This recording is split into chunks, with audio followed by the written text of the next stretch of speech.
Hello, Sarichit again. I hope you enjoyed the previous couple of videos. Uh, the setting the scene, the jewel in the ice, and then the getting off the thought bus. I just want to say a little bit about today about, well, we all have a home. If you're listening to this, you're fortunate enough to have a home.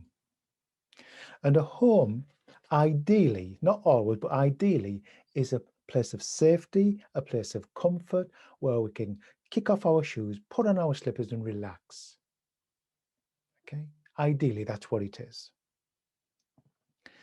Now, Gaynor, my wife, and I have a home. This is our home, and we have to leave our home, don't we? We go shopping, we go to work, visit friends, walk the dogs.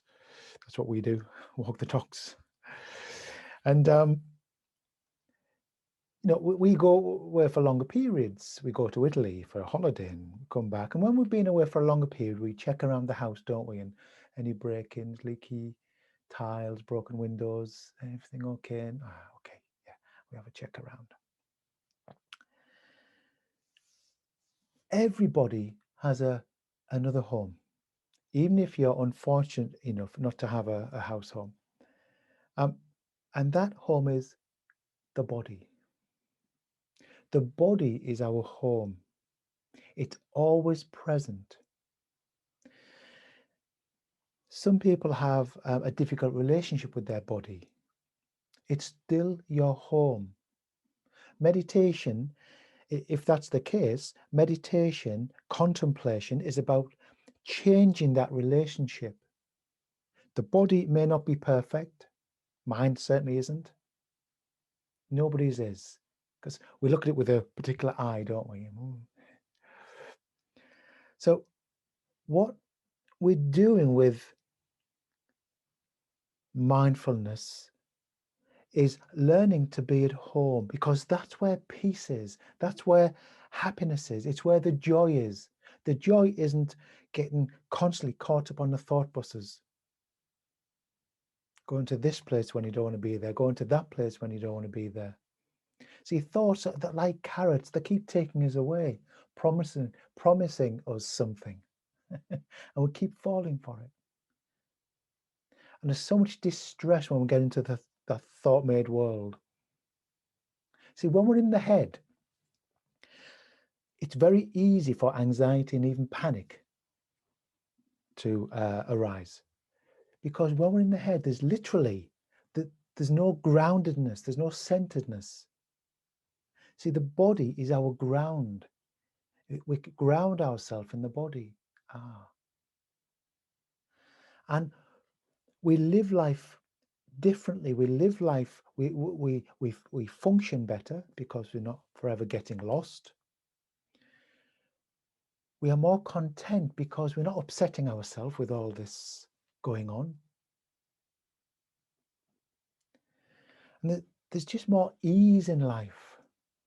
And also, just as your house home, if you didn't spend time in the house home, what would happen to it? It would fall apart.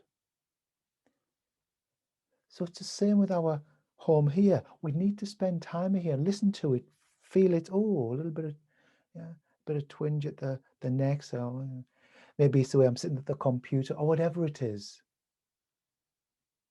The body has messages for you. And the more time we spend at home, the earlier we get the warning signals if there's anything going wrong with it. But that's a byproduct of it. The reason to live in the body is, well, it's happiness. In a word, contentment. I like the word ease, a life of ease. We all want a life of ease.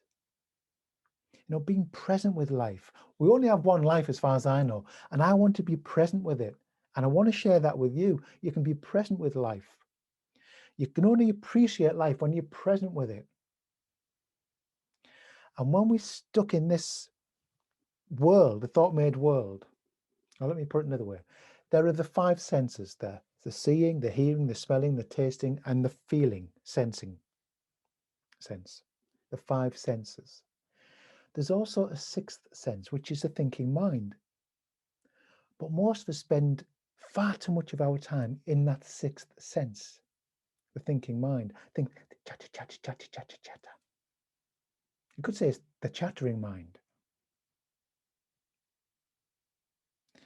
And when we're lost in that, we can't appreciate the world because, in a sense, we're not aware of it. We can't feel, we can't see. We do see it, but not in a way that we can appreciate with awareness and presence. If we're in the body and we're present for our family, our friends, ourself. Might be walking in the park. You're present there to enjoy it. We start to enjoy the little things.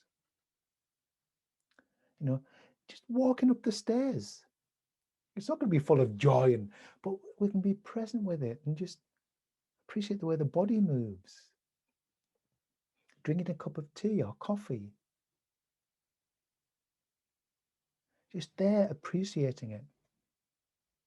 The little joys of life which we miss because we're too busy worrying about the future, regretting the past, or hankering after the past, or trying to fix the future. It's exhausting. Okay. So meditation, or what I'm sharing with you, this is bigger than meditation. Meditation, as I said, there's a lot of misunderstandings around it. Showing you how to be present with life. That's what we want. A heart-centered life, not a head-centered life, a body-centered life, the senses centered life. Yeah. Okay. So the next video, guys, is a meditation on being at home. So if you're going to listen to that, or when you do listen to it, just prepare yourself. You can even lie down for it, not so you fall asleep, but or you can sit in a chair. It's up to you, but just sit there relaxed or lie in a relaxed way. Okay. Thank you. Bye-bye.